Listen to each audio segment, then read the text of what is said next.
উসুলুল ইবাদাহ, আল্লাহ রাব্বুল আলামিন আমাদেরকে বানাইছেন, সৃষ্টি করছেন কিসের জন্য? ইবাদতের জন্য। তাহলে ইবাদতটাই আমাদের মূল কাজ, বান্দার মূল কাজ ইবাদত। এখন ইবাদত করতে হলে ইবাদতের কিছু উসুল মেনে করতে হবে। ইবাদত খালি করলে সেটা ইবাদত হয়ে যাবে না, ইবাদতের কয়েকটা উসুল মেনে আল্লাহর ইবাদত করতে হবে, না সেটা আল্লাহর ইবাদত হবে না। তিনি এখানে 6টি উসুল আলোচনা করছেন, আপনাদের মনে আছে?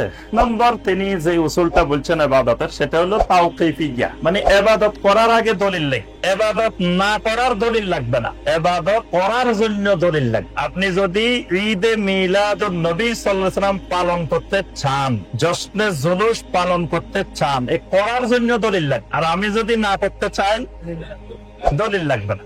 এখন যদি আপনি বলেন যে কোন দলিলের ভিত্তিতে আপনি ঈদে মিলাদুন নবী পড়বেন না, সেটা বলেন, এটা হলো জাহালত, এটা হলো জাহালত, মূর্খতা, মানে সীমাহীন মূর্খতা। আমরা দেখলাম যে এই রবিউল আউয়াল মাসে অনেকে চ্যালেঞ্জ দিচ্ছে। বাইতুল মুকাররম জাতীয় মসজিদের সম্মানিত খতিব তিনি বলছেন যে ঈদে মিলাদুন নবী বলতে ইসলামে কিছু নাই, এটা সাহাবায়ে কেরাম, তাবেঈনে কেরাম, তাবেঈনে কেরাম কেউ কখনো করেন নাই, তারা নামও শুনেন নাই।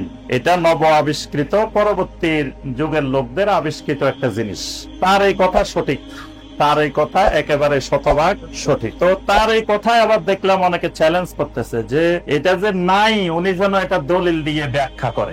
নাই, উনি দলিল পাবে কই? এটা তো নাই, দলিল নাই বলেই তো এটার উনি বলছেন যে এটা ইসলামে নাই। এখন ওনাকে যদি আমরা চ্যালেঞ্জ করি যে আপনি যে বলছেন এটা নাই, কোন দলিলের ভিত্তিতে, কোন হাদিসের ভিত্তিতে, কোথায় পাইছেন দেখান, তো উনি কিয়ামত পর্যন্ত দেখাইতে পারবেন না। আর আমরা যদি প্রশ্ন করি, ওনার কাছে জানতে চাই, তার অর্থ হলো আমরা যে জাহেল এটার পরিচয় দিলাম, কারণ এটা না করার জন্য দলিল লাগবে না। এই ইবাদতের এই উসুলটা মনে রাখতে হবে যে ইবাদত না করার জন্য দলিল লাগে না, ইবাদত করতে হলে দলিল লাগে। সেটা ফরজ হোক, ওয়াজিব হোক, সুন্নত হোক, নফল হোক, মুস্তাহাব হোক, এমনকি একটা মুবাহ, মানে এটা করা যায়, না করলেও কোনো অসুবিধা নাই, এটাকে বলে একবারে সর্বনিম্ন, জায়েজের মধ্যে সর্বনিম্ন হলো মুবাহ। এখন এই মুবাহ বলতে হলেও দলিল লাগে, দলিল বিহীন মুবাহ বলে দেওয়া যাবে না। তো এখানে এই 1 নম্বর উসুল তাওকীফিয়্যা। 2 নম্বর উসুল সেটা কি?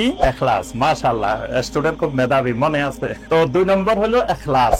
ইবাদত করতে হলে ইবাদতের মধ্যে কি থাকতে হবে? ইখলাস। অর্থাৎ ইবাদতটা একমাত্র কার জন্য? আল্লাহর জন্য হতে হবে। যদি একসাথে 2 উদ্দেশ্য থাকে, এটা ইবাদত হবে। যদি শুধু আল্লাহর সন্তুষ্টি, তাহলে সেটা ইবাদত। 3 নম্বর সুন্নাহ, ইত্তিবাউস সুন্নাহ। ইবাদতটা নবী সাল্লাল্লাহু আলাইহি সাল্লাম যেমনে করেছেন ঠিক হুবহু ওইভাবে করতে হবে। এর থেকে বাতিও করার সুযোগ নাই, কমতিও করার সুযোগ নাই, যেহেতু এটা ইবাদত। এটার একটা সময়, এটার একটা স্থান, এটার একটা পরিমাণ নির্ধারিত আছে।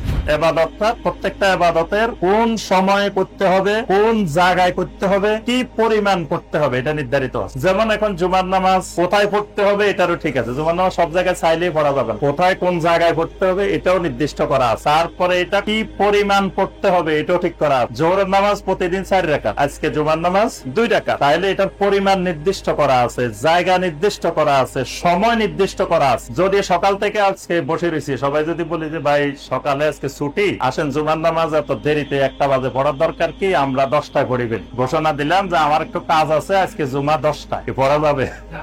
যাবে না। কেন?